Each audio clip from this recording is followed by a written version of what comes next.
열왕기상 9장 보시겠습니다.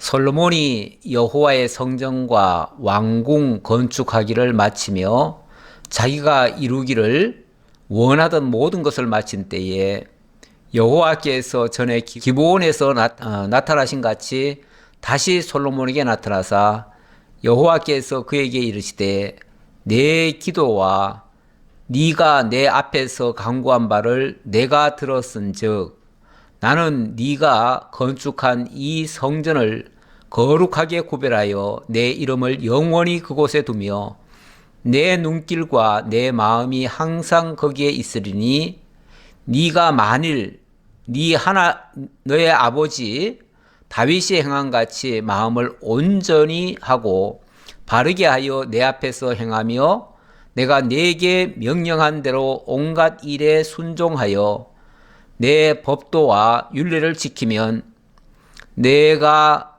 내 아버지 다윗에게 말하기를 이스라엘의 왕위에 오를 사람이 내게서 끊어지지 아니하리라 한 대로 내 이스라엘의 왕위를 영원히 경고하게 하려니와 라고 말씀을 하시는데요. 다 읽기에는 좀 너무 멀어서 이 정도까지만 봉독해 드렸습니다. 솔로몬이 성전을 7년간 지었고 또 왕궁을 13년간 지었습니다. 그래서 토탈 20년 동안 이 공사를 다 마쳤습니다. 자, 그리고 나서 하나님 앞에 기도할 때에 여호와께서도 마치 처음에 그 솔로몬이 왕이 되고 하나님 앞에 기브온에서 제사 드릴 때처럼 하나님이 나타나셨습니다. 그리고 다시 다윗에게 약속하신 그 말씀을 상기시켜 주십니다. 뭐 어쩌면은 그 성전이 있을 때나 없을 때나 뭐 하나님의 뜻이 바뀐 건 없어요. 똑같습니다.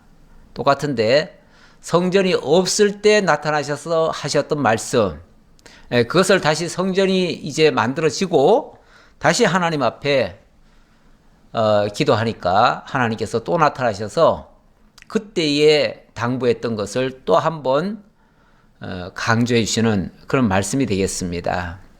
뭐라고 말씀하시는가? 말씀하신 게 중요하죠. 그러니까 언제 어떻게 말씀하셨다는 것이 중요한 게 아니고 하나님이 무슨 말씀을 하셨는가가 중요한데, 자 3절에 보니까 여호와께서 그에게 이르시되 내 기도와 네가 내 앞에서 간구한 바를 내가 들었은즉 나는 네가 건축한 이 성전을 거룩하게 구별하여 내 이름을 영원히 그곳에 두며 내 눈길과 내 마음이 항상 거기에 있으리니.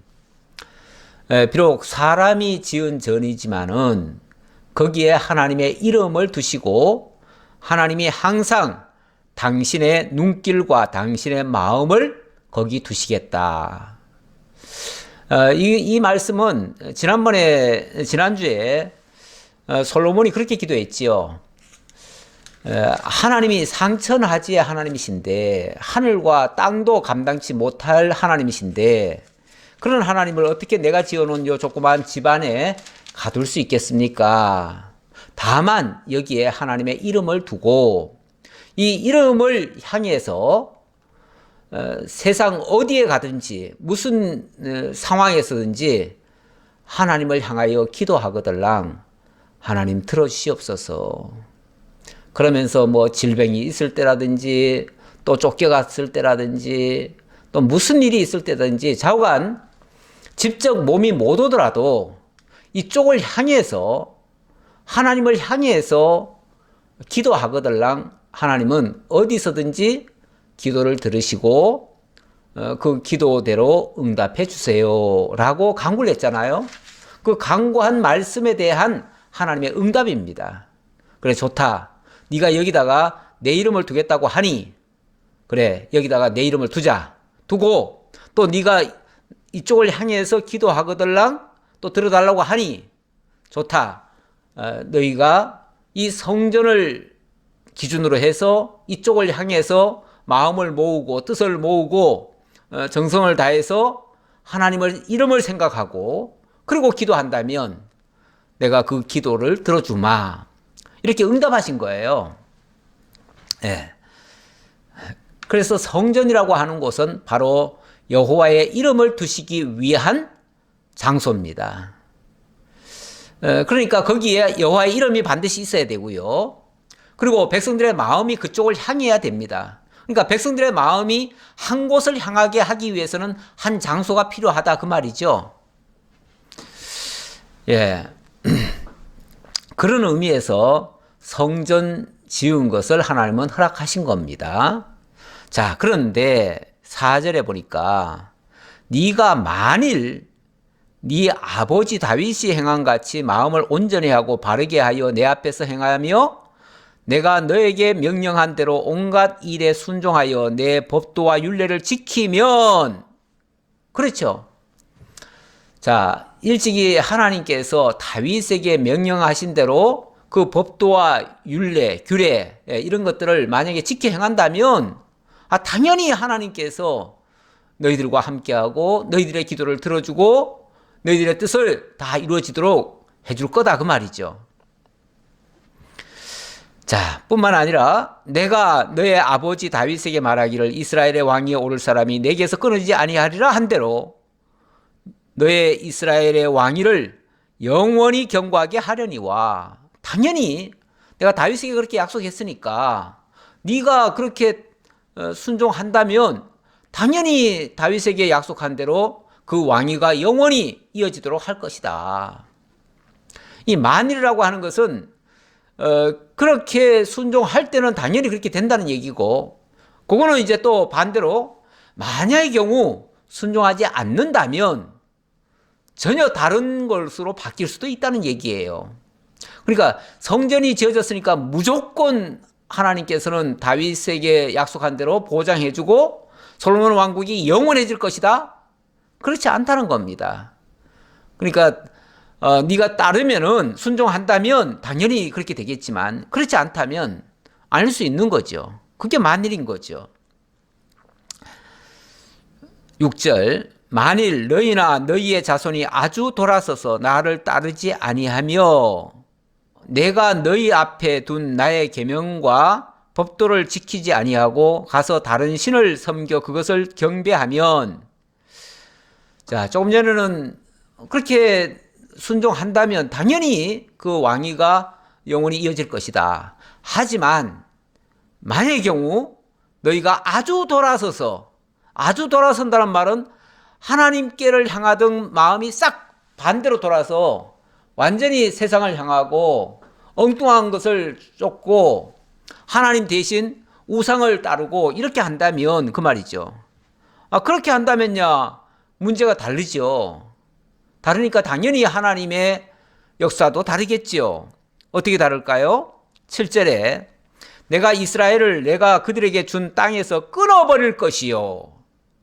자, 일단 하나님이 이스라엘 땅을 주셨습니다. 약속의 땅 가나안을 이스라엘 사람들에게 주었는데 만약에 너희가 나 따르기를 거부하고 다른 신을 쫓아간다면 그러면은 당연히 너희들은 이 땅에 살 자격이 없는 거죠. 그렇다면 내가 이 땅을 아예 다른 사람에게 줘버리겠다 그 말이죠. 그래서 너희가 이 땅에서 더 이상 살지 못하게 할 것이다 그 말이죠. 그래서 나중에 보니까요, 이스라엘 백성들의 마음이 하나님을 떠나잖아요. 떠나니까 나라가 쪼개지고요, 분국이 일어나죠. 분국이 일어났는데 그래도 정신을 못 차려요. 그래도 정신을 못 차리니까 나중에는 대적들이 와가지고 이 백성들을 다 빼앗아 가잖아요. 그래서 이 땅에서 살지 못하게 만듭니다. 이렇게 하실 거라고 하는, 이거는 예고의 말씀이죠. 예고의 말씀이고 일종의 경고지요. 경고. 내가 이스라엘을 내가 너에게 준 땅에서 끊어버릴 것이요 내 이름을 위하여 내가 거룩하게 구별한 이 성전이라도 내 앞에서 던져버리리니 이스라엘은 모든 민족 가운데에서 속담거리와 이야기거리가 될 것이며, 뿐만 아니라 네가 이렇게 지금 멋지게 집을 지어놨는데 거기다가 내가 내 이름을 두겠다고까지 얘기했는데 하지만 만약에 너희가 나를 버리고 다른 신을 향해서 마음이 돌아간다면 그렇다면은 당연히 이 땅에서 내쫓는 건 당연하고 뿐만 아니라 내 이름을 두기 위해서 거룩히 구별해 놓은 이 성전이라도 내 앞에서 던져버리리라. 던져버리리라. 이까지 이게 무슨 소용이 있냐 그 말이죠. 이까지 이게 무슨 소용이 있냐. 아니 성전이 그 자체가 거룩하고 그 자체가 뭐 대단한 존재인 겁니까? 성전도 그냥 하나의 건물일 뿐이에요. 건물인데 거기에 하나님이 함께 계시겠다 하면 그건 하나님의 집이 될 수도 있지요. 거기에 내 이름을 두겠다 하면은 거룩히 구별된 처소가 될 수 있지요. 하지만 백성들의 마음이 그쪽을 향하지 않아요. 백성들이 하나님을 떠나버려요. 그러면은 백성들이 따르지도 않는데 이 집은 가지고 있으면 뭐해요? 말짱 소용없지요. 그러니까 만약에 너희들이 나를 버리고 떠난다면 이게 무슨 의미가 있냐. 그러니 나는 이 집마저도 버려버리겠다. 그 말이죠. 사실 사람들이 성전은 대단히 위대하게 여기고 성전의 기구들도 굉장히 거룩하게 여기면서 정작 하나님을 향한 마음은 대수롭지 않게 생각하는 경향이 많아요. 그래서 적당히 하나님도 적당히 섬기고 적당히 예배하고 그리고 나머지는 자기 인생 즐기고 그러니까 하나님을 섬기는 비중과 자기를 즐겁게 하는 비중을 아마 99대 1로 할지도 모르겠어요. 하나님은 1% 하고 자기를 위해서는 99% 살고 뭐 10분의 1 예를 들어서 90% 그렇게 하고 10%만 하나님께 한다고 해도 그건 잘하는 것 같아요.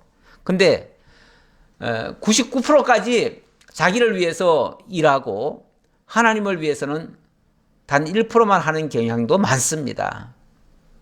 그러면서도 또 어려움 당하면은 왜 또 복을 안 주냐고 또 하나님 앞에 투정하기는 또 더 많이 하고요. 사실은 하나님 앞에 충성하지 않는 사람일수록 투정도 더 많이 합니다. 기대는 더 많이 하고 하나님을 향한 섬김은 더 적고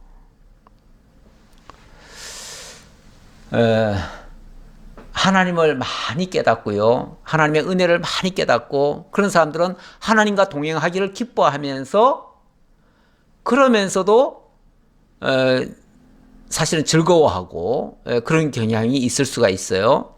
그런데 자기를 위해 사는 사람들은 이게 반대일 수도 있어요. 좀 아이러니한 얘기 같지만은 그런 경우도 많습니다.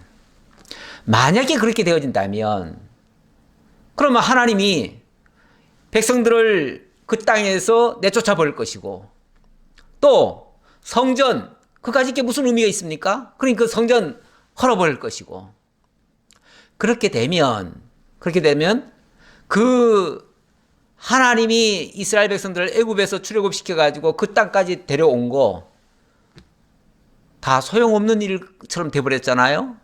뿐만 아니라 솔로몬이 그렇게 화려하게 아름답게 멋지게 이렇게 성전을 지어놨는데 그것도 다 쓸모없는 것 돼버리는 거 아니겠어요? 그렇게 되면 사람들이 그걸 보면서 어떻게 생각할까요? 속담거리가 되는 거죠. 이야기거리가 되는 거죠. 아이고 하나님은 저런 인간들 위해서 뭐하러 저렇게 하셨을까? 뭐하러 저렇게 고생해가면서 하나님이 애굽 땅에서 출애굽시켜가지고 큰 모진 세월 백성들의 원망 다 받아가면서 그렇게 이스라엘 땅을 만들어 주셨을까? 저런 백성들 뭐하러 그렇게 했을까? 이렇게 조롱거리가 될 거다 그 말이에요. 이야기거리가 된다는 말은 조롱거리가 된다는 얘기예요. 속담거리도 마찬가지예요. 옛날이요. 원래 속담 얘기가 다 옛날 얘기 아닙니까? 옛날에는 참 좋았지. 그때는 참 좋았겠지만 이 백성들 다 하나님 대적하고 원망하고 하나님 다 떠나버린 그 백성들, 하나님은 뒷북친 셈이 돼버렸죠. 배신당한 셈이 돼버렸죠. 그러니까 하나님이 왜 쓸데없는 짓 했을까? 이렇게 속단거리가 될 거다 그 말이죠. 하나님은 뭐하러 저렇게 하셨을까? 이렇게 될 거라 그 말이죠. 자, 그러면서 8절, 이 성전이 높을지라도 지나가는 자마다 다 놀리며 비웃어 이르되 여호와께서 무슨 까닭으로 이 땅과 이 성전에 이같이 행하셨는고 하면, 그러니까 중요한 거는요, 하나님을 향한 마음, 하나님에 대한 신뢰, 하나님과 동행하고자 하는 그러한 믿음, 자, 이런 것들이 중요하지. 큰 껍데기 집 잘 지어놓고 뭐 거기서 뭐 화려하게 뭘 축제 만들고 뭐 하고 이런 게 중요한 게 아니다. 지금 이 얘기하는 거예요. 그런 거 해봤자 하나님 만약에 떠난다면 그거 다 물거품이다 그 말이죠. 물거품이고 하나님 어느 날 그냥 다 쓸데없이 내다 버릴 수도 있다 그 말이죠. 진짜 중요한 거는 하나님과 동행하는 게 가장 중요하다. 자, 그 말입니다. 자, 그러면서 대답하기를 그들이 그들의 조상들을 애굽 땅에서 인도하여 내신 그들의 하나님 여호와를 버리고 다른 신을 따라가서 그를 경배하여 섬김으로 여호와께서 이 모든 재앙을 그들에게 내리심이라 하리라 하셨더라. 이렇게 할 것이라고 이야기를 하라 했는데 그 이야기를 전달받은 사람들이 이렇게 말하더라. 그런 뜻이죠. 그러니까 전달이 되다 보니까 내리심이라 하리라 하셨더라. 이렇게 지금 얘기를 하는 거죠. 예, 여기서 중요한 거는, 자, 성전은 지어놨습니다만은 그 성전에 하나님이 함께 하시지 않으면 아무 소용없고요. 또 백성들의 마음이 그쪽을 향하지 않는다면 아무 소용없다. 사실 우리 개개인도 마찬가지죠. 우리 개개인이 하나님 앞에 얼마나 바로 서느냐가 중요한 것이지, 이 한 몸 얼마나 화려하게 사느냐, 얼마나 부유하게 사느냐, 얼마나 풍성하게 사느냐, 물론 그것도 개인적으로는 좋다고 하지요. 필요하다고 하지요. 그러나 하나님이 보실 때는 다 자기를 위해서 하는 것은 어떤 의미에서 가치가 그만큼 떨어지는 거예요. 그러니까 우리 하나님은 이 지상에 교회를 어떻게 세우고 지상의 나라가 어떻게 발전하고 뭐 여기에 관심이 있는 게 아니에요. 하나님과의 관계가 어떻게 되느냐, 이게 가장 중요해요. 하나님은 자기 백성들이 내게 대하여 어떻게 생각하느냐, 나를 어떻게 공경하느냐, 내 말을 어떻게 듣느냐 안 듣느냐, 이게 중요하지. 뭐 그들이 이 땅에서 뭐 얼마나 부유하게 잘 먹고 잘 사느냐, 얼마나 좋은 집 짓고 화려하게 사느냐, 이거는 다 인간들끼리 하는 일들이지 그게 뭐 하나님하고 무슨 상관이 있어요. 저들이 잘 산다고 해가지고 하나님께 더 잘할 것도 아니고, 또 못 산다고 해서 하나님 일을 안 되는 것도 아니고, 뭐 하나님이 이런 거 저런 거 다 동원해서 하나님과의 관계를 더 돈독하게 하기 위해서 하나님이 베풀어 주신 은혜들인데, 그거를 자기를 위해서 사용하게 되면 결국은 무가치한 것들이 될 수도 있다. 자, 이런 의미로 이해하시면 되겠습니다. 10절이죠. 10절. 자, 10절로부터는 솔로몬이 이제 성이 다 완성이 됐으니까 그동안 수고한 그 히람, 두로 왕 히람에게 어찌 보면 포상하는 그런 내용이 되겠습니다. 그래서 그 포상으로 갈릴리 지역의 땅, 그 20성읍을 히람에게 내줍니다. 뭐 어찌 보면 상당한 포상이라고 할 수 있습니다. 사실은 이거는 꼭 주기로 무슨 작정을 하고 이게 약속된 게 아닐 수도 있어요. 약속된 게 아닐 수도 있어요. 왜냐하면 그거 주기로 했다는 말이 앞에 없어요. 오히려 이런 말은 있죠. 뭐 매년 두로가 필요한 그 양식을 달라 그랬어요. 그래서 매년 양식을 얼마씩 주기로 했어요. 그러니까 왜 처음에 성전 짓는데 내가 이렇게 솔로몬이 요청을 하니까 두로 왕이 기꺼이 해드리죠 하고서 기쁜 마음으로 해주었습니다. 해주면서 우리가 필요한 거는 이거니까 우리는 곡식이 좀 필요합니다. 그러니 곡식을 얼마씩 주셨으면 좋겠습니다 했어요. 그래서 그때 솔로몬이 그렇게 하겠노라고 했고, 아마 그거는 매년 그 양식을 정한 대로 줬을 겁니다. 틀림없이. 줬으니까 일단 계산 끝난 거예요. 끝났는데 모르겠어요. 나중에 또 솔로몬이 나중에 다 짓고 나서는 내가 이렇게 또 후한 포상을 하마 또 그랬는지도 모르겠어요. 그렇게 구두 약속을 했는지는 모르지만 자고는 앞에는 구두 약속했다는 말도 없어요. 하지만 솔로몬이 히람에게 그 갈릴리 지역의 20개 성읍을 내주었습니다. 어찌 보면 이건 큰 은혜 아닙니까? 어찌 보면 그동안 받아 먹을 거 다 받아 먹었어요. 그리고 이거는 보너스 준 거예요. 보너스예요. 막말로 이거는 안 줘도 그만이에요. 그런데 히람이 여기에 대해서 어떻게 반응을 합니까? 자, 10절 봅시다. 솔로몬이 두 집 곧 여호와의 성전과 왕궁을 20년 만에 건축하기를 마치고 갈릴리 땅의 성읍 20곳을 히람에게 주었으니 이는 두로 왕 히람이 솔로몬에게 그 온갖 소원대로 백향목과 잣나무와 금을 제공하였음이라. 온갖 소원대로. 다시 말하면 아마 솔로몬이 여러 가지를 요구했던가 봐요. 여러 가지를 요구하면서 여기 보니까 백향목과 잣나무, 앞에서는 사실은 백향목과 잣나무만 얘기한 줄 알았는데 나중에 보니까 이 금도 제공을 했다고 하네요. 이 두로는 원래 뭐가 발달을 했냐면 이 무역이 발달을 했습니다. 왜냐하면 배를 참 잘 만들어요. 거기에서 또 나무도 좋은 나무가 많이 나오고요. 옛날에는 배를 전부 다 나무로 만들었잖아요. 그러니까 나무가 풍성하게 나오는 곳에서 아무래도 배도 잘 만들지요. 자, 배가 만들어지면 그 배를 이용해서 먼 나라까지 무역을 나갑니다. 무역을 나가면 엄청나게 돈도 많이 벌고 또 이 무역하는 사람들이 어찌 보면은 그 돈을 뭘로 받아오냐면 황금으로 받아와요. 그러니까 그 금도 풍성했을 거예요. 그러니 이 솔로몬은 성전에 엄청나게 금이 많이 필요했거든요. 그 필요한 금을 아마 이 두로한테 요구를 했던 것 같아요. 그러니 두로는 기쁜 마음으로 제공을 한 거죠. 그러니까 어찌 보면 나중에 이렇게 제공을 했을 때는 뭔가를 기대하고 한 것 같아요. 물론 약속한 거는 뭡니까? 약속한 거는 그 양식들을 매년 얼마씩 달라 했기 때문에 그거는 틀림없이 해줬을 거고요. 그 다음에 나중에 또 이렇게 해주면은 또 해주겠다 했는데 이번에는 이 성읍을 준 거예요. 20개 성읍. 근데 이 성읍을 준다는 거는 사실 쉬운 결단이 아닙니다. 물질은 많이 제공할 수가 있는데 이 땅을 내어준다?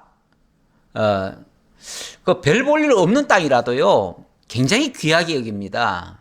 지금 우리나라하고 일본하고 독도라고 하는 조그마한 땅 하나 가지고 서로 내 땅이라고 주장을 하잖아요. 근데 다른 거는 뭐 경제적으로 많은 손해를 봐가면서도 독도만큼은 절대로 양보 안 한다. 이게 이제 어찌 보면 양국의 서로 의견 아닙니까? 이런 얘기는요, 우리나라뿐이 아닙니다. 저 뭐 중국도 마찬가지예요. 중국과 대만 사이에 그 분쟁 관계, 그리고 일본과 러시아 관계, 거기도 또 땅 조그만 섬 문제가 있어요. 뿐만 아니라 요즘 뭐 지금 막 전쟁이 일어나는데 이런 것들이 사실 다 땅 문제입니다. 땅. 서로 이 땅은 내가 차지하겠다는 거예요. 그 땅을 차지하려면은 많은 희생을 치르고라도 땅을 차지하려고 합니다. 그러니까 땅을 준다고 하는 거는요, 어마어마한 혜택입니다. 어마어마한 혜택이에요. 비록 거기가 뭐 쓸만하다, 못 쓴다 이런 걸 떠나서 땅 그 자체가 엄청나게 큰 포상입니다. 그런데 받는 입장에서는, 이거 주는 입장에서는 어마어마한 큰 포상인데 받는 입장에서는 그 뭐 갈릴리 지역에 그 땅, 그 뭐 별로 대단치도 않고 쓸만한 땅도 없고 거기는 뭐 젖가꿀이 흐르는 땅 같지도 않고 그런 땅 20개 주민들 그 뭐 하겠냐 이렇게 생각한 것 같아요. 두로가. 그래서 어떻게 생각을 하냐면 이렇게 얘기하네요. 12절에 히람이 두로에서 와서 솔로몬이 자기에게 준 성읍들을 보고 눈에 들지 아니하여 이르기를 내 형제여 내게 준 이 성읍들이 이러한가 하고 이름하여 가불 땅이라 하였으니 그 이름이 오늘까지 있느니라. 가불 땅이라. 어찌 보면 마음에 하나도 안 들었던 거예요. 형제요. 앞에서 또 나의 형제요 이렇게 얘기하죠. 내 형제요. 형제요 하는 말은 내가 솔로몬 왕 당신을 내가 형님처럼 모셨는데 그만큼 친근했다 그 말이죠. 그만큼 친근하게 내가 형님처럼 모시고 형님이 원하면 내가 뭐든지 다 드렸는데 겨우 요겁니까? 겨우 요거 주십니까? 그 말이에요. 뭐 그거 가지고 뭐 싸울 수는 없지만은 한마디로 감사가 없어요. 감사가. 모르겠어요. 왜 이럴까요? 두로는 엄밀하게 말하면 하나님 믿는 사람 같지는 않아요. 하나님 믿는 사람 같지는 않고 하나님을 믿지 않아서 그런지 이 감사함이 없는 것 같아요. 이 하나님을 믿는 사람과 믿지 않는 사람의 차이 중에 하나가 극명한 차이가요. 똑같은 환경을 만났을 때 하나님을 믿는 사람은요. 그 환경이 하나님께서 선한 뜻으로 나에게 주셨다라고 생각해서 하나님이 내게 은혜를 주셨다고 생각해서 감사가 나옵니다. 근데 믿지 않는 사람은요. 원망이 나옵니다. 그런데 우리들 입술에서 원망이 더 많은지 감사가 더 많은지 그거는 자기가 판단할 수밖에 없지요. 제3자는 판단할 수 없습니다. 그가 원망을 하는지 감사하는지 어떻게 알겠어요. 그런데 본인이 진단할 때 내 입에서 무슨 일이 있을 적마다 하나님 감사합니다 이 소리가 나오면 내게 믿음이 있구나. 하나님이 믿음을 주셨구나. 하나님의 은혜가 깨달아지는구나. 이렇게 생각할 수 있지만 막 짜증이 나요. 이것도 짜증나고 저것도 짜증나고 뭐 그냥 걸리는 것마다 다 그냥 막 두드리고 패고 싶고 다 때려 부시고 싶고 다 그냥 그만두고 싶고 이래요. 막 속이 상해요. 무슨 일만 만나면 다 속이 상해요. 교회 가면 교회 가서 속상하고 사람 만나면 사람 만나는 사람 때문에 속상하고 뭘 하나 투자했는데 그것 때문에 또 속상하고 학교 가면 학교 갔다고 또 속상하고 직장에서도 속상하고 만나는 사람 족족이 다 내게 불편해요. 이거는 그 사람과의 관계가 아니고요. 그 사람과의 관계가 아니고 내가 지금 하나님을 안 믿고 있다고 하는 증거일 수도 있어요. 하나님이 안 믿어질 수도 있어서 그래요. 왜?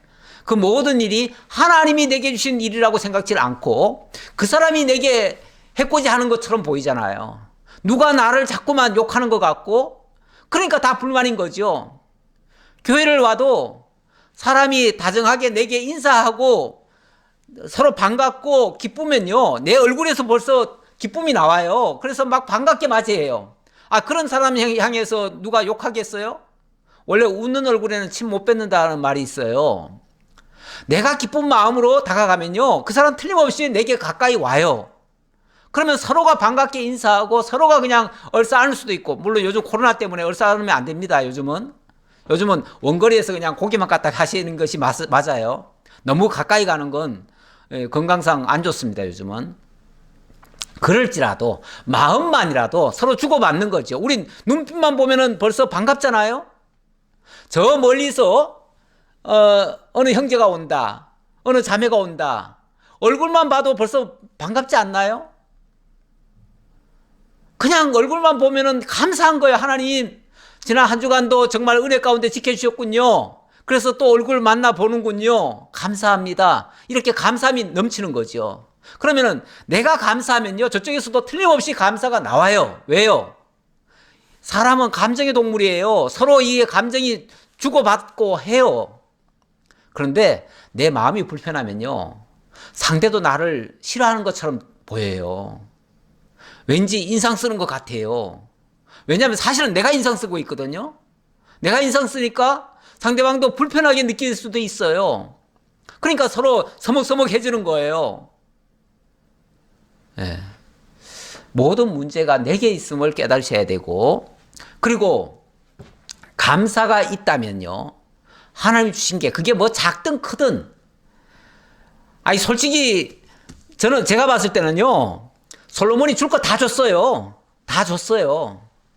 이거는 어찌 보면 지금 포상 준 거예요, 포상.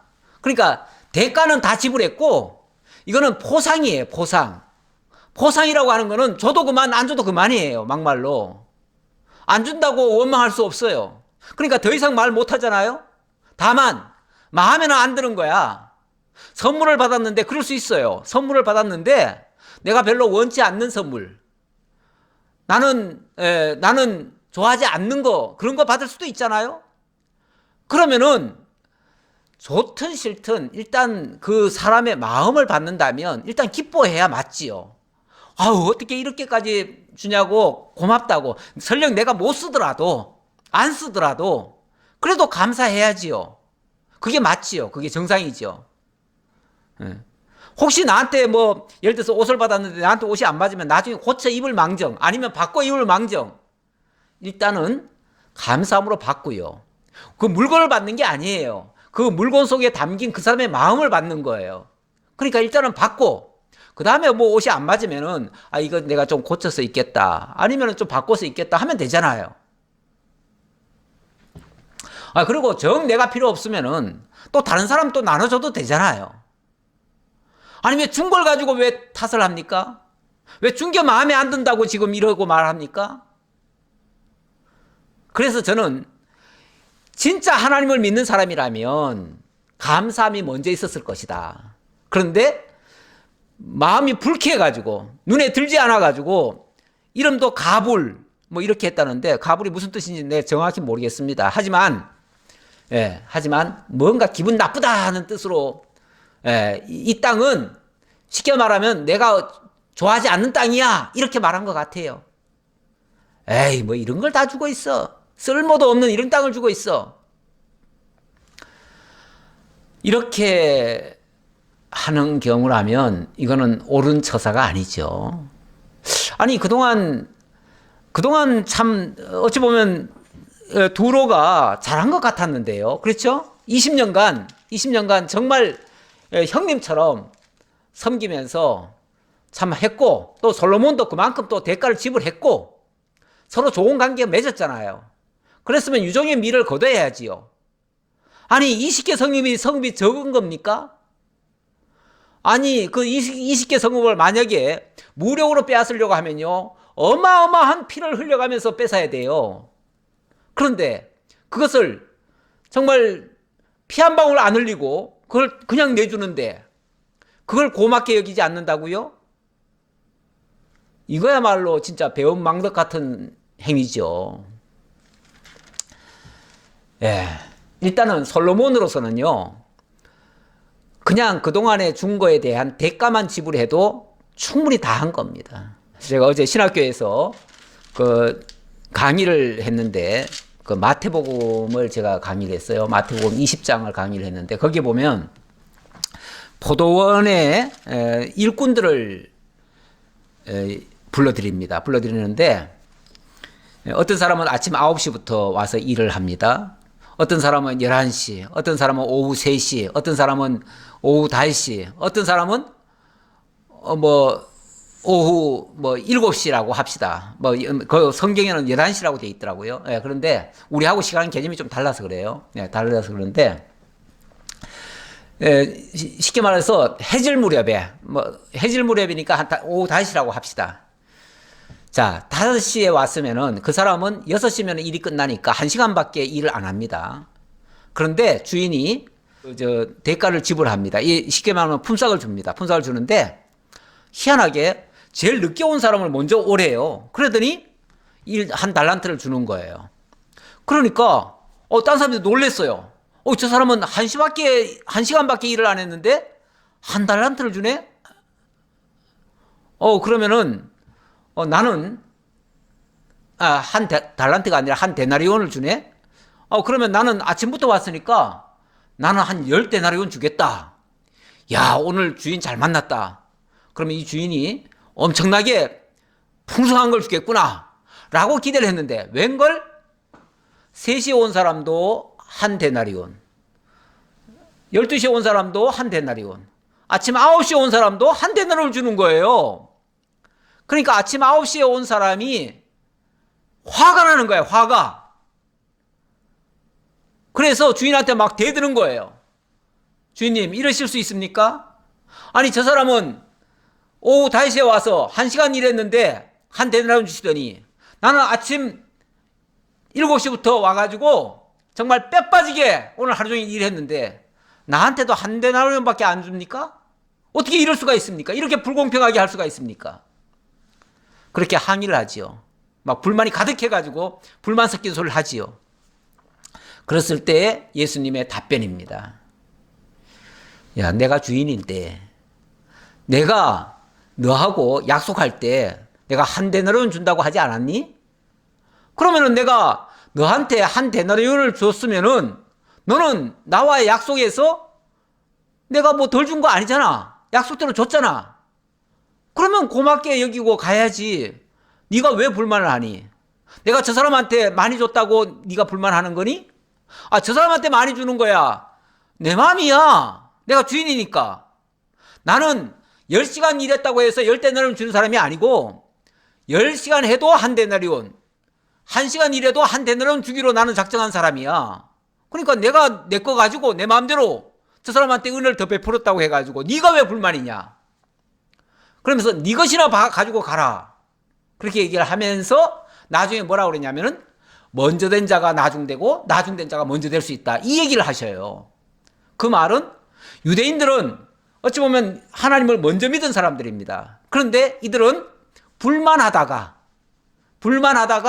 결국은 나중이 되어버리고 이방인들은 뒤늦게 하나님을 믿고 하나님께로 돌아왔지만은 그 사람은 자기네들이 별로 한 일이 없이도 하나님께 정말 똑같은 천국이라고 하는 것을 상급을 받으니까 너무 감격해서 그래서 감사합니다. 이게 하나님의 은혜입니다. 이렇게 말한다는 거죠. 그러면 하나님은 똑같은 지금 천국을 주는데 불평불만이 가득한 유대인을 더 기뻐하면서 주시겠어요? 아니면은 감사합니다 하는 이방인에게 더 기뻐하면서 주시겠어요? 당연히 그 이방인들이 더 기쁘게 행동하는 거죠. 그게 더 감사한 행위죠. 우리 하나님은 당신이 베푸시는 은혜에 대한 가치를 알고 거기에 대해서 감사하는 자를 하나님도 기뻐하셔요. 오늘 찬송에 하나님 우리를 사랑하신다 그랬는데 하나님 사랑하는 게 하나님 사랑하니까 우리도 이제 하나님 사랑한다 그랬는데 사랑하는 자를 사랑하는 거예요. 하나님도 그렇잖아요. 나 싫어하고 나 미워하고 나 대적하는 자를 하나님이 기뻐하시겠어요? 하나님 은혜를 깨닫고 감사하는 자에게 하나님이 또 더 사랑하시고 더 은혜를 더 많이 베푸시기를 원하시죠. 지금 이 두로가 감사할 줄 모르고 어찌 보면 불평불만이 가득해가지고 이렇게 한 거는 열심히 20년간 일해놓고 일은 잘했어요. 20년간 정말 솔로몬을 위해서 충성을 다했어요. 그래 놓고 결국은 원망하네요. 그러면 20년간 일한 게 뭐가 되죠? 어찌 보면 물거품 되는 거예요. 물거품. 참 이건 바보 같은 짓 아닙니까? 이거는 받아도 그만 안 받아도 그만인데 이거 보상이니까요. 왜냐하면 대가는 이미 다 지불했어요. 그러니까 이건 받아도 그만 안 받아도 그만인데 주면 고맙지요. 안 줘도 할 말 없고요. 그동안 좋은 관계 가진 것만 해도 감사한 거 아니에요? 그 대국에 그 지혜로운 솔로몬 대왕과 어찌 보면 형제처럼 솔로몬이 그렇게 대해줬는데 이것만 해도 얼마나 감사한 겁니까? 형제처럼 여겨준 것만 해도 얼마나 감사하냐고요. 막말로 솔로몬이 무력으로 그들을 점령해버리고 그냥 강제로 거기 살림 다 끌고 올 수도 있어요. 그런데 형제처럼 대하면서 그들과 화친하면서 형제처럼 모든 걸 다 베풀어주면서 공정하게 정당하게 다 해주고 그리고 마지막에 포상까지 했는데 그걸 감사하지 못해요? 우리 하나님이요, 우리에게 베풀어 주신 그 은혜와 사랑은요, 사실은 1만 달란트 받은 사랑입니다. 1만 달란트. 그런데 우리가 형제가 내게 범한 100데나리온의 빚도 우리는 그거 갚으라고 멱살 잡는 사람들이에요. 예수님 비유에 그 얘기가 나오지요. 예. 1만 달란트 사랑받은 사람이 100데나리온을 용서 못해가지고 멱살을 잡아요. 그 사실을 주인이 알면 어떻게 하겠어요? 예. 저놈 당장 집어넣어가지고 1만 달란트 빚 갚기 전에는 옥에서 나오지 못하게 해라. 이래버리죠. 우리가 형제를 용서하지 못한다면, 우리가 형제를 사랑하지 못한다면, 우리가 원망 불평한다면 하나님의 사랑 받기도 힘들어요. 예, 하나님 사랑 받은 자는 감사할 줄 알고 베풀 줄 아는 그런 모습을 보이는 것이 마땅하다고 보여집니다. 자, 그리고 히람이 금 120달란트를 왕에게 보내었더라. 이거는 뭐 나중에 보냈다는 얘기인지 사실은 그 이전에 보냈겠죠. 그 이전에 보낸 것이 다 토탈해서 120달란트라 됐더라 그 말이죠. 그러니까 히람이 엄청나게 솔로몬에게 많이 제공한 건 사실이에요. 많이 협조했어요. 많이 협조한 건 잘한 거예요. 잘했는데 뒤끝이 조금 안 좋네요. 그러니까 원래 우리가 오르막 올라갈 때는 다 조심합니다. 그런데 내리막 내려올 때는 마지막을 조심 못해가지고 발 헛디뎌가지고 넘어지는 수가 있어요. 그래서 계단을 올라갈 때는 조심하라 소리 안 해요. 근데 내려올 때는요, 내려올 때 조심해라. 발 헛디디면 안 된다. 그런 조심을 시키죠. 우리가 내려올 때를 잘해야 됩니다. 15절입니다. 솔로몬 왕이 역군을 일으킨 까닭은, 자, 이렇게 해서 솔로몬은 일단은 일단락이 됐어요. 됐는데 그 다음에 솔로몬이 또 일을 또 만드네요. 이 일을 20년 동안 성전과 왕궁 짓느라고 얼마나 큰 일을 했습니까? 이 정도 일을 했으면요, 다음 일은 다음 왕한테 넘기고 자기는 이제 일을 좀 그만해야 될지도 몰라요. 근데 사람이요, 자꾸 뭘 하다 보면은 자꾸 욕심이 나요. 욕심이 나가지고 일을 더 크게 자꾸 벌입니다. 그러다 보면 또 부작용이 나기 시작합니다. 사실은 이 솔로몬이 또 일을 또 만드는 바람에 나중에는 이게 또 부작용이 일어나기도 합니다. 자, 솔로몬이 또 무슨 일을 하는가? 솔로몬 왕이 역군을 일으킨 까닭은 이러하니 여호와의 성전과 자기 왕궁과 밀로와 예루살렘 성과 하솔과 무깃도와 게셀을 건축하려 하였습니다. 지난번에 그 히람한테는 그 어디 지역입니까? 나사렛 지역에 갈릴리 땅 그쪽이 나사렛 지역이에요. 그 지역을 갈릴리 땅을 20개나 히람한테 넘겨주더니만 그 나머지 그 북쪽 지역에 하솔과 게셀과 또 무깃도와 이런 땅들이 있습니다. 좀 약간 북쪽이에요. 다 그 갈릴리 지역 그 경계라고도 볼 수 있습니다. 근데 거기에다가 뭘 하냐면 그 성을 다시 건축을 합니다.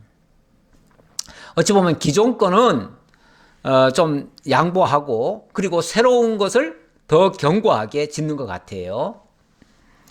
왜 이렇게 할까? 왜 이렇게 하는 거는 이유는 둘째 치고요.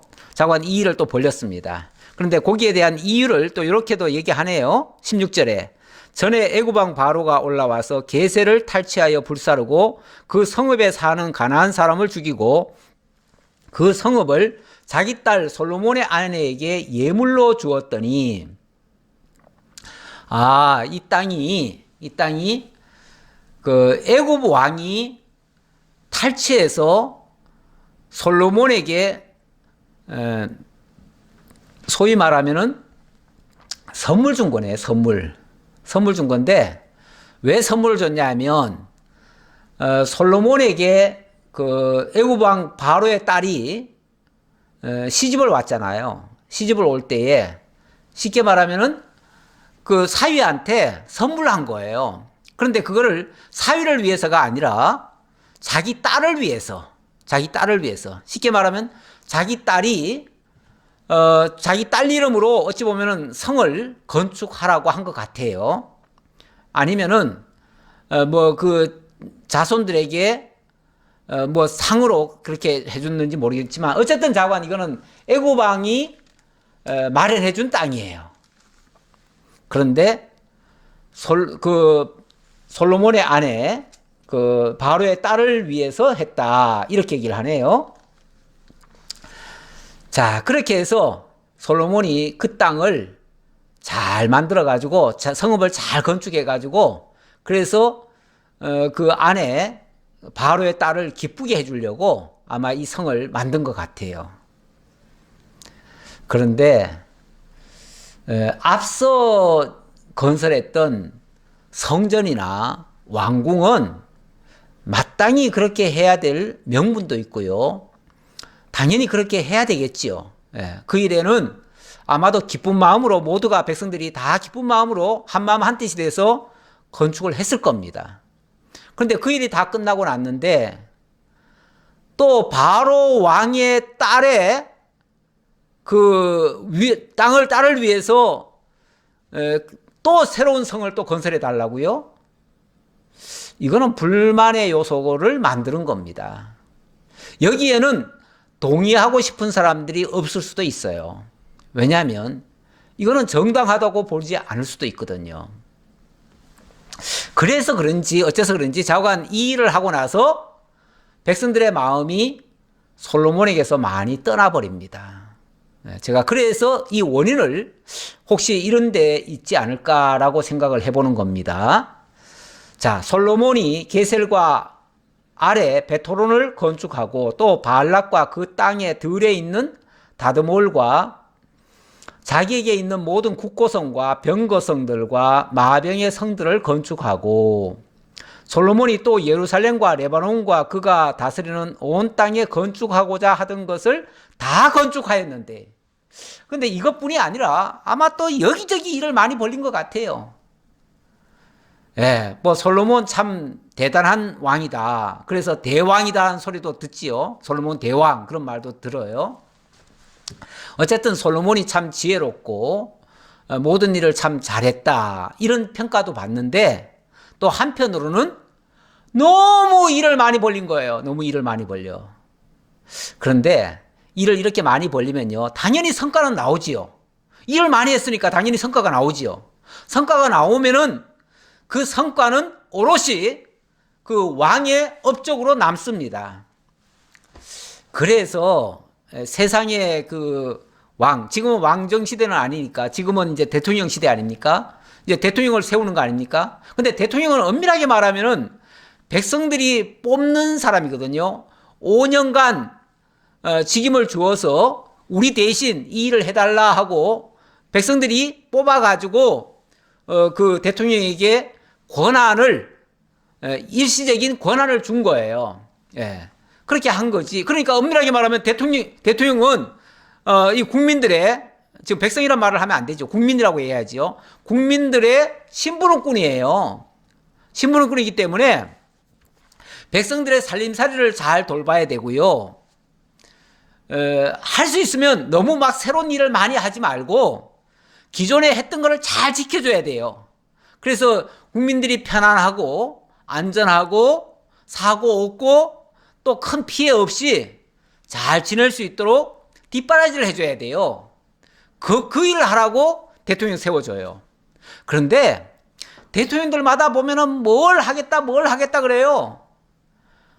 세상에 그거 하려고 하면 돈도 어마어마하게 들 테고, 그렇게 되면은 정말 국민들 뼈골이 다시 막 다 휘어질 텐데, 그거를 하겠다고 막 계속 공약들을 해버려요. 그렇게 되면 엄밀하게 말하면 그거는 백성들 골탕 먹이는 겁니다.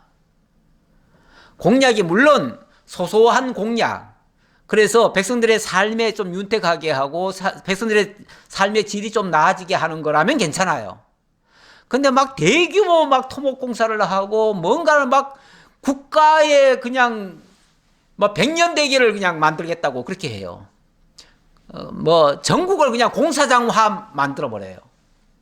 뭐 길도 없는 길도 막 다 뚫어놓고, 길 뚫어놓고 난다면 또 다리 놓겠다고 그러고, 그 강도 없는데 왜 다리 놓냐 그러면 또 강을 또 파재키죠.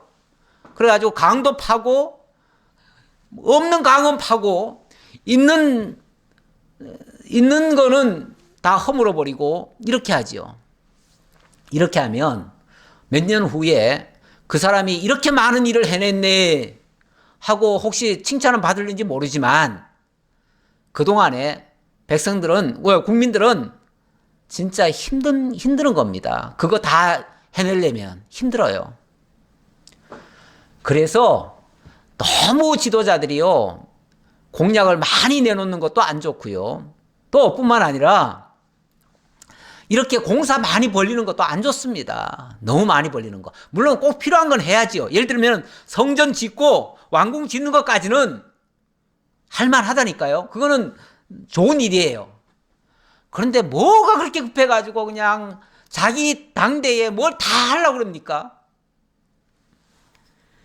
아니, 다윗처럼 내가 성전 짓고 싶은데 하나님이 짓지 말라고 하면, 그래 내가 안 짓고 그럼 다음 왕한테 넘겨줘야겠다, 이렇게 하고 솔로몬한테 넘겨줬잖아요. 그러면 되지요. 내 시대 때는 이거 하고 다음 시대 때 또 다른 거 하고 나중에 이것도 했으면 좋겠다 하고 다음 세대한테 일러주면 될 거 아니에요. 근데 왜 자기가 다 하냐고요. 사실 교회도 이런 경우가 많습니다. 교회도 자꾸만 사업을 크게 벌리고 교회도 막 계속 확장을 하고 이렇게 하는 데들이 있어요. 그 목사님은 어떤 생각을 가지냐면은, 내가 이렇게 하나님을 위해서 이렇게 큰 일을 해놔야 나중에 하나님 앞에 갔을 때, 하나님 내가 그래도 이거라도 해놨지 않습니까? 이렇게 자랑할 거리라도 하나 있을 거 아니냐 그 말이죠. 사실은 엄밀하게 말하면 다른 사람들한테 자기 과시하려고 그런 건 아닌가 싶어요. 그렇게 하면 어쨌든 자기는 위대한 능력자로 인정받을 수는 있어요. 왜? 자기가 이렇게 교회도 크게 짓고 이렇게 교인들도 많이 끌어모으고 또 이렇게 많은 부유한 교회를 만들어 놨으니까 그게 자기 능력으로 오롯이 칭송을 받을 거 아니에요. 그렇긴 한데 그렇게 하면 할수록 성도들은 피폐해집니다. 왜요? 그 엄청난 거를 감당하려면은 뭐 어떤 사람들은 막 집도 팔아서 내잖아요. 아니면은 뭐 은행에 융자를 내는데 자기가 막 보증을 서잖아요. 그렇게 되면 나중에 만약에 교회가 감당 못하면요, 고스란히 그 성도들이 다 그거 짐져야 돼요. 사실 그렇게 해가지고 한국 교회에 엄청나게 교인들에게 짐을 지운 교회들도 많습니다. 사실 많아요. 근데 웬만하면은 교인들이 다 참고 그냥 자기가 하나님께 바쳤다 생각하고 그냥 넘어가서 큰 문제가 많이 되지는 않았지만 그만큼 성도들은 피폐해지는 겁니다. 이거를 옳다고 생각하시면 안 됩니다. 이건 분명히 문제가 발생합니다. 자, 조금 더 읽어볼게요. 20절입니까? 이스라엘 자손이 아닌 아모리 사람과 헷 사람과 브리스 사람과 히위 사람과 여부수 사람 중 남아있는 사람 곧 이스라엘 자손이 다 멸하지 못함으로 그 땅에 남아있는 그들의 자손들이 솔로몬이 노예로 역군을 삼아 오늘까지 이르렀으되 다만 이스라엘 자손은 솔로몬이 노예를 삼지 아니하였으니 그들은 군사와 그 신하와 고관과 대장이며 병가와 마병과 지휘관이 됨이었더라. 솔로몬에게 일을 감독하는 우두머리 550명이 있어 일하는 백성을 다스렸더라. 이렇게 해서 솔로몬이 큰 일을 했는데, 다만 직접 그 노역에 부리는 것은 이스라엘 백성들을 노역에 삼지는 않았고, 다른 그 주변에 왜 원래 가나안 족속들이 있잖아요. 그 사람들 중에서 노예가 된 사람들, 그 사람들을 주로 많이 활용을 했다. 그리고 이스라엘 백성들은 지도격에서 많이 했다. 이렇게 해서 백성들한테 직접 고생은 좀 덜 시켰다 하기는 하는데, 뭐 그거는 다행이죠. 그 정도면은 다행은 다행이지만, 어쨌든 일을 많이 하게 되면 그만큼 나라가 힘이 드는 건 사실입니다. 백성들도 계속 공사하면은 힘이 드는 건 사실이에요. 예. 나중에 틀림없이 그거 가지고 얘기합니다. 얘기 안 하는 게 아니에요. 그래서 제가 얘기하는 거지 뭐, 이렇게 백성들한테 피해가 없었다면 왜 이 얘기가 나오겠습니까? 나중에. 빌미를 주는 거예요. 빌미를. 원수들에게. 예. 자, 오늘은 여기까지 할까요? 23절까지 했습니다. 기도하겠습니다. 아버지 하나님 감사합니다. 하나님께서 저희를 사랑하시고 하나님 늘 시마다 때마다 은혜로 함께 하시는 것을 저희들이 깨닫습니다. 하지만 우리들 입술에서 감사는 인색하고 원망과 불평은 풍성했음을 고백합니다. 아버지 하나님, 혹이라도 그런 모습이 저희들에게서 나타나거들랑 하나님 늘 회개하고 깨우치게 하시고, 그래서 돌이켜서 정말 감사가 풍성할 수 있도록, 그리고 원망은 우리들 입술에서 잊혀지도록 하나님 역사해 주옵소서.